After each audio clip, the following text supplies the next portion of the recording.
And no, I don't like this, but you know I do like to speak. You all know that. And you can tell we share that. I have some things I do want to say. So I'm not the first female superintendent, county superintendent. And I'm saying that because the theme here was that I'm a mom, I had 4 children, and I have a husband who never let anything stop me from doing what I wanted to do. Not anything. In fact, he opened the doors to allow me to do that. And I can remember when I applied for my first job as an instructional aide that she was talking about, I was pregnant with Kelsey. And I didn't want to tell them that I was pregnant. Because at that time, we remember, we weren't sure if we would be discriminated against because of motherhood.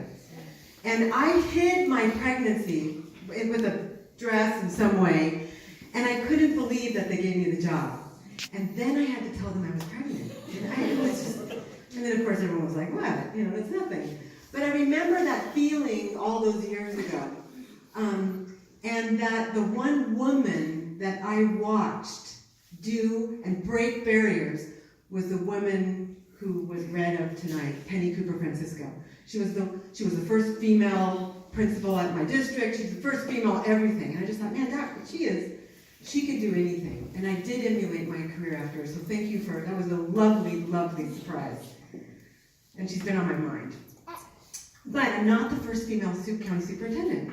Because we live in a county that in 1876 had a county superintendent who was a woman. And it was Rose Morgan. And she was the county superintendent from 1876 to 1877. By the way, 1 year, maybe she got pregnant. But the interesting fact is that her brother or cousin or uncle or something, he was the county superintendent for over 50 years. And we hold the record in this county for the longest sitting county superintendent of schools. And it was her brother, G something Morgan. Yeah, Ruth knows. I can't finish any of these comments without acknowledging my husband, who I remember going to classes at night after I had worked to go do my credential, and I would come home crying, and Gary would say, you can do this. You can do this. And when I walked across the stage at UCSD to get my bachelor's degree, because we got married when we were 20, Gary was holding Kelsey in his arms and watching me walk across the stage. When I got my teaching credential at San Diego State University, Gary was holding Kelsey in his arms in the audience. And when I got my first master's degree at San Diego State University, Gary was holding Chase in his arms.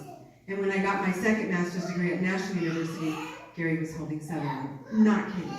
It was that series of events. Under the most difficult circumstances, I was able to achieve so much because I had a husband who supported me completely. So I love you. When I came into Colony County, the first person I met was Kathy Moss. She was my secretary at Sonora Elementary. And when I got to that interview, Joe, Kathy greeted me outside, and I could feel her eyes following me. And I could feel it now that I know her. Like, please work with me. Please work with me. Please work with me. And, it's true. The success of the people you build around you makes you successful. And I wanted to acknowledge you, Kathy, as that first person who helped me succeed in this county. And she would tell me very nicely, I don't think you should do it that way. And I would say, oh really? Well, which way should I do it? I think you should do it this way. She was my right hand. And then I fell in love with Tuolumne County. You made it very easy for me to fall in love with Tuolumne County. And education is the greatest social miracle of all. It's free, but it's the most powerful agent in a community because it transforms a community to do better things, as Craig mentioned and Joe mentioned and my sister mentioned. But it takes the cooperation of all. And to reiterate what Craig had mentioned, law enforcement, those people became my best friend. Jim Neely couldn't be here tonight, he's back east. But Bill Pooley is here, the current sheriff. And Mike Arndt, I thought he was coming, but he runs the juvenile detention facility. Laura Creek, our district attorney. I mean, you may not think, well, why would the county superintendent of schools ever have to work with a district attorney? The truth is, we can't tell you. It's a secret, right, Laura? Can't tell you. Linda Downey, Turu Vanderbilt, our current chief of police, Mark Simpson before him, and Mason McIntosh before him.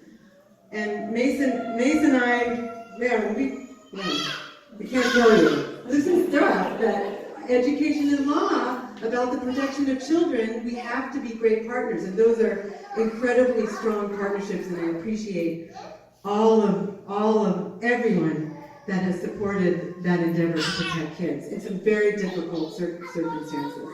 Also the county and city, and here we have officials tonight, of course, Craig Pedro, and our incoming county administrator, Tracy Riggs, is here. And Debbie Batista was going to be here, but Debbie Batista, you might wonder, why would the county superintendent, she keeps all my money. She keeps track of it. She keeps track of all, and she's the auditor controller. She keeps track of all of it. Of course we don't realize, of course we have a relationship. Mo Frank and Daniel Richardson, all the people that I've worked with, Mo in particular to help me with that road project, and Darren Grossi and all the people at the county that helped make that happen. But here tonight also from city is Connie Williams. And I can remember first meeting Connie Williams and thinking, I want to be you. How do I be you? She just was so elegant walking in the room and asked such great questions, and I learned so much from you, and so supportive of the Vision Sonora projects that hopefully will come to fruition, and I know, Connie, you have so much to do with that. Also here tonight is Colette Such, who sits on the City Council, and I appreciate our friendship, not just through the city, but through the foundation. And the Board of Supervisors who have supported my work all along. And I know some Board of Supervisors who have joined us in those campaigns to Washington, D.C., but also in the work that we do in the county. We wouldn't have it without the support of those members of the Board of Supervisors. And I want to acknowledge the partnership that I had with Ed Wiley and Greg Applegate, because I've been here long enough to have known that the people that worked in those places really supported what I was trying to accomplish. But also business and philanthropy. Here tonight is Daryl Slocum from Sonora Area Foundation and Lynn Freer. It's Angie, you wouldn't believe how much money they give to education and support it. We have Erica Hicks-Rodossi here tonight who runs Smile Keepers program, who gets matching funds from Sonora Area Foundation to make it happen, to look in the mouths of 6,000 kids a year. And then some. I mean, the number of projects that Sonora Area Foundation has supported because they believe in the future of our kids. And so this is the partnership that makes sense. And Dave Taney is here from the Workforce Investment Board. And boy, Dave, I'm sorry to leave that board because we are just starting to crack that nut. I mean, it is just starting to permeate into the high school to really connect kids to skills. And the health department, I know you mentioned, but Todd, you're up there.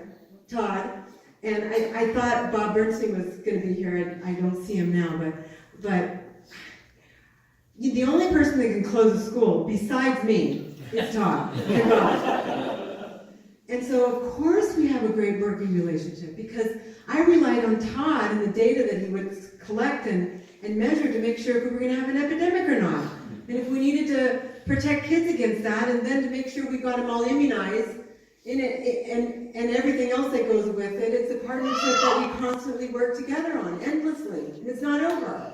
So I appreciate so much the work we did together. And then where there are good schools, where there are good businesses and good health care, there's good schools.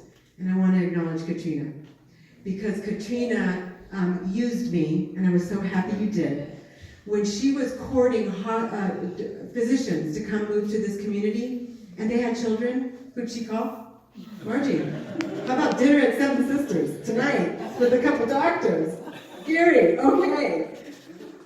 It made sense to reach out to education to say, I need Margie by my side to talk to this family about the amazing educators that we have in this county, but also the work that our hospital does to keep us healthy.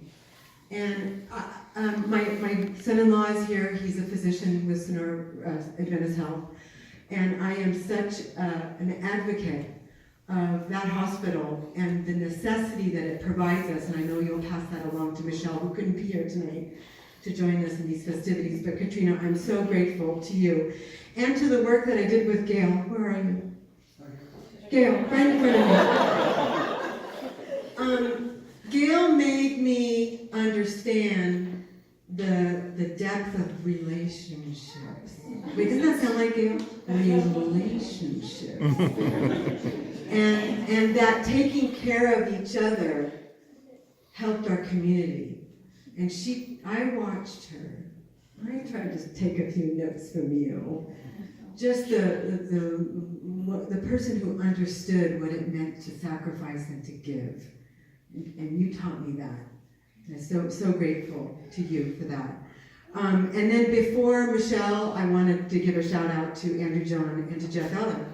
Joe and I worked with Jeff and worked with Andrew, and the hospital has been a complete partner with us in all things healthy and all things fit. And I'm just so very, very grateful for that accomplishment of partnership with the hospital.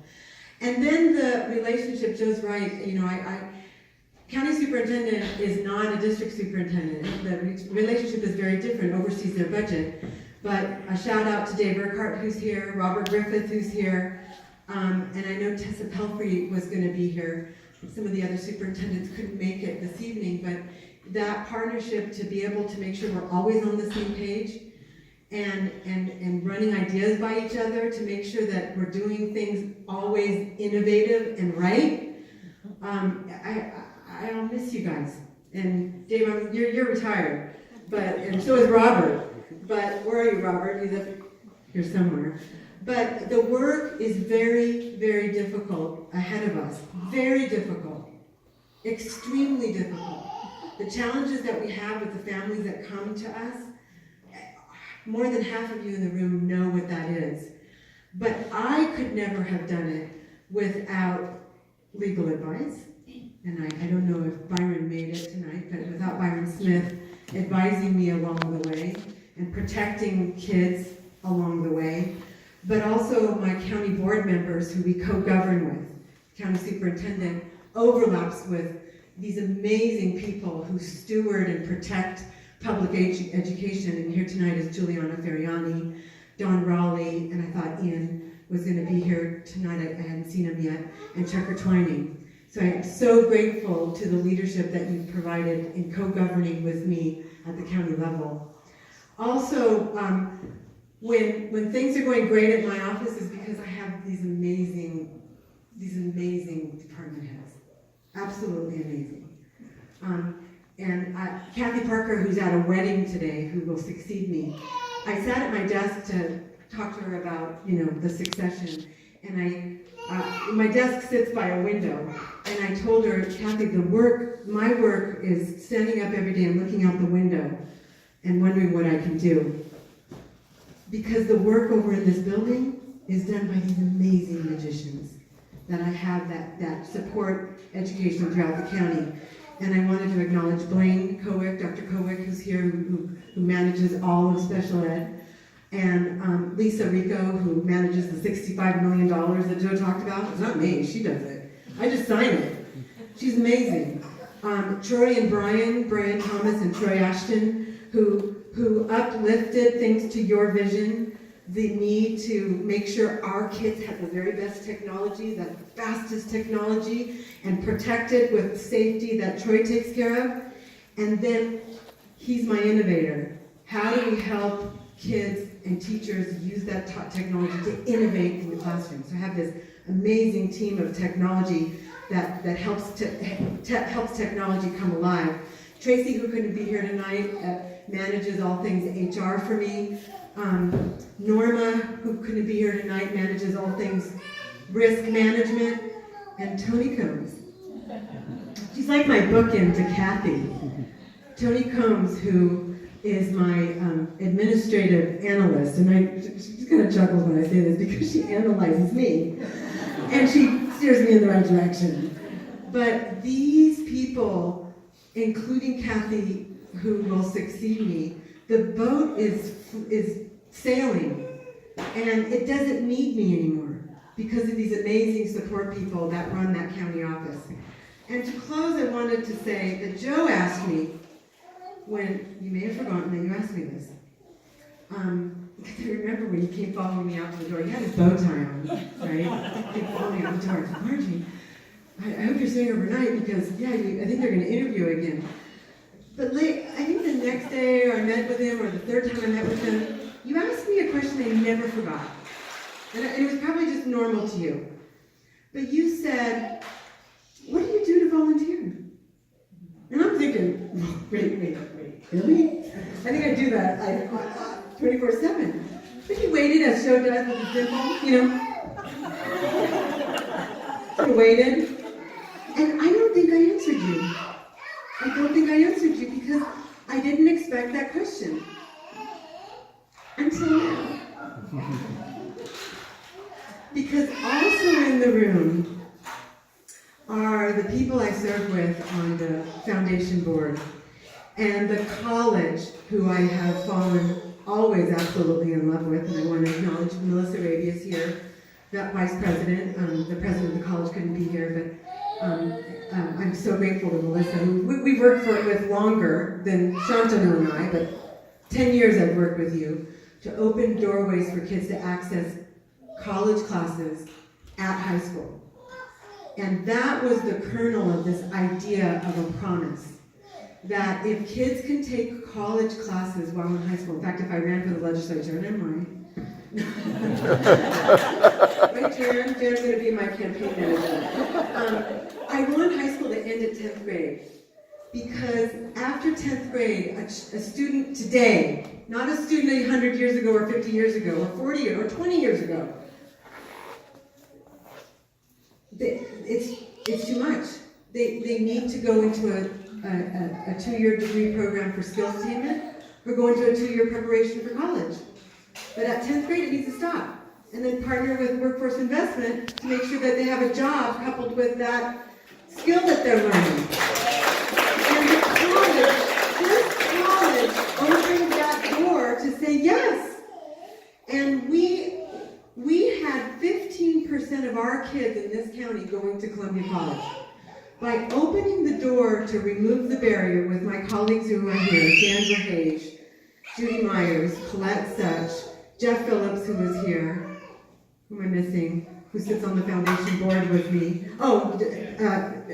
Freer, who am I missing up there? Oh, Jim Rober, who sit on this committee with me to open the door so that every child, beginning in preschool, thank you Sheila Cruz and Marsha Williams, because we know that's, Marsha Williams emailed me one time and said, the best way to keep kids out of prison is to make sure that they have preschool. Yeah. Preschool for all.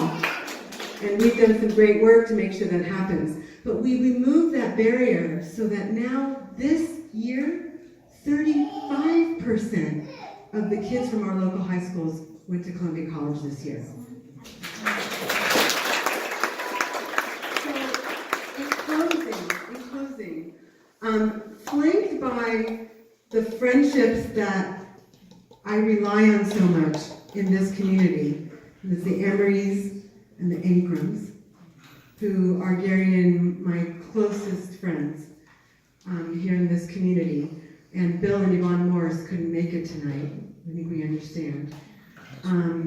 But flanked by the support of friends, I am doubling down as trustee for the community college to continue to support this campaign for free college for all by establishing a goal, right, Jan? Absolutely. Of 100% of our kids that get free college at our local community college.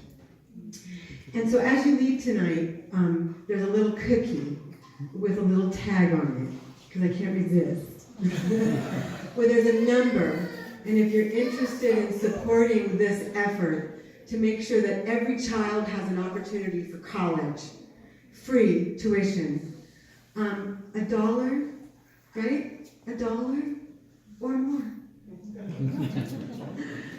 Because we've endowed this for 3 years, or we've raised enough money for 3 years, but Johnny and Sydney and Leroy and Knox and Truett all need to go to college as well. And it's the right thing to do that we're supporting that in this way. So thank you for honoring me tonight and appreciating me tonight.